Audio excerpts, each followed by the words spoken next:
Indika had me hooked from right about here. Goodness, she even finds some time to chat with, what do you call it? Chot.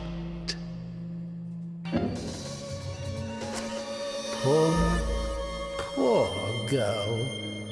Of all the boring places, why do you want to go to heaven?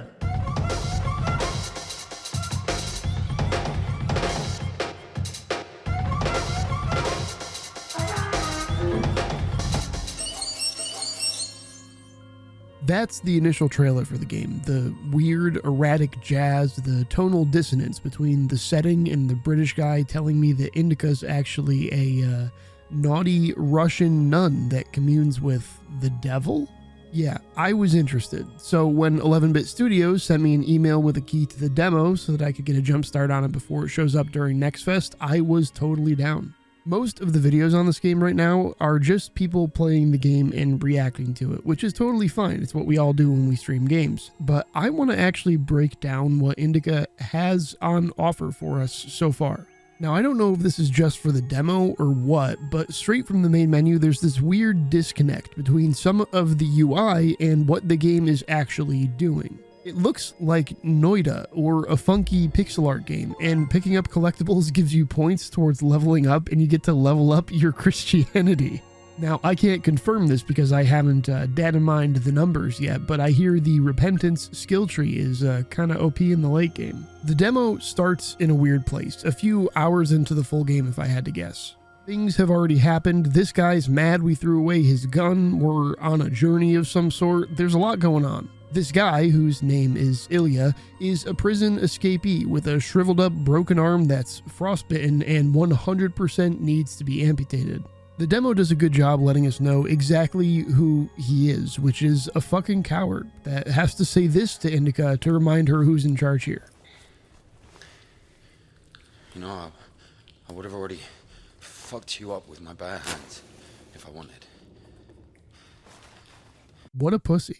He starts going on and on and on and on and on and on about how he is actually God's chosen one. And it's a bit of a grating way to start things off, to be honest. I like Star Wars nerds because they'll write a really well-researched 12-hour essay about the Phantom Menace and it'll be fun to listen to. But I grew up religious, and religious people, like really religious people, definitely talk this way sometimes. Instead of an essay on the Phantom Menace, they'll go on and on for hours about how God is actually based and judgment-pilled. It sounds a lot like Ilya, which isn't very fun to listen to. Thankfully, the music is fun to listen to. Like, really fun. Murdering and stealing, but came back. He came back.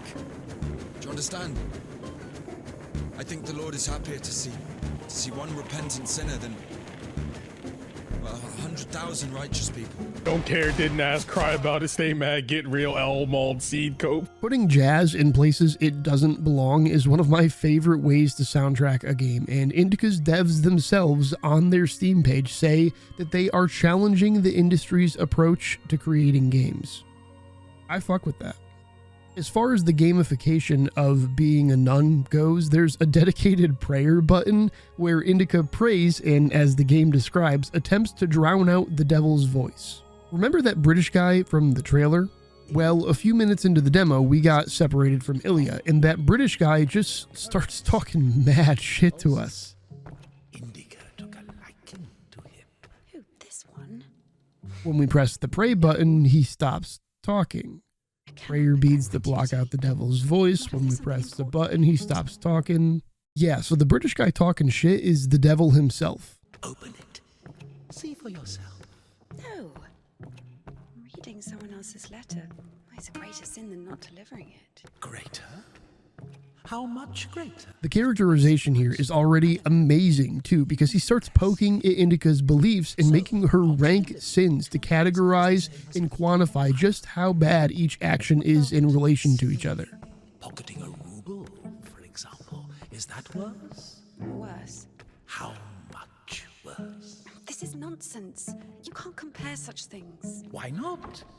The priest imposes a different penance for different sins, and since you know for sure which is better or worse, there has to be a way of measuring. Then let us say that stealing is 10 times worse than not delivering a letter.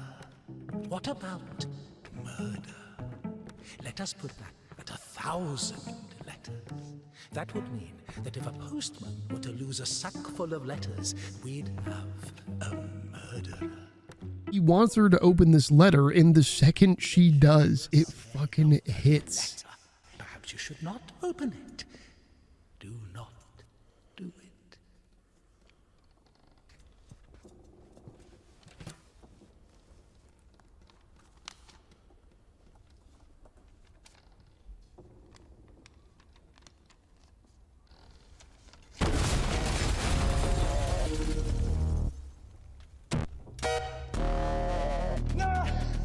The music in this game is so cool. The abbess knows you inside. Not only is it a story mechanic to drown out the devil with prayer, it is also a puzzle mechanic. You have to solve puzzles while the devil talks shit to you. So where now? So He keeps poking at Indika, suggesting she's horny for Ilya, that she belongs nowhere, and that she is nothing. Fuck me, I hope the full game is as good as this demo is. While we make it out of the mill and back to Ilya and start working our way towards this alternative Russian winter landscape, I want to mention that I really appreciate the tonal dissonance I mentioned earlier. It's an intentional choice. The jazz and aggressive music do not match the setting at all, but it works, and the weird little bleep bloop game effects are just all over the place. Indika seems to me to be a game that is very capable of and frequently manages to set a particular mood that it is entirely unconcerned with maintaining.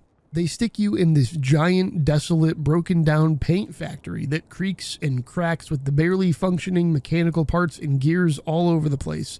And then Ilya is talking about a guy in prison that used to draw stuff with his own feces. We had this one artist in the clink. He drew his family on the wall with his own shit. They look so lifelike. What? Indika is funny, like actually funny, not just cheap jokes. Down! Up! Down! Go up! Down! Up! Go down! Up! Go down! And the fact that it's capable of hitting so many different notes in a half-hour demo has me excited for the full game. Horny, even. Although I guess nuns aren't really supposed to be horny. The demo ends with us running from this giant-ass dog we have to fake out and get away from, and then it gets crushed by the gears and it just loops. We killed it. This animation. Over and over. There are no sinners among dogs. Indika's demo will be out during the upcoming Next Fest if you're interested in it, and I'd highly recommend checking it out yourself. This game seems very promising to me, and I genuinely don't think there's much like it. It feels like an A24 film come to life. By the way, my name is Not Absolutely Sure, since I never introduced myself earlier, and I do my best to cover weird games, indie games, big releases, and everything in between. Do me a favor, if you like this video, drop a like and a sub. It helps push the videos more people, and it lets me know I'm doing something right. Also, make sure to go follow me on Twitch. I will 100% be streaming the full game when it comes out, and I'd love to have you there. For now, though, thanks for watching.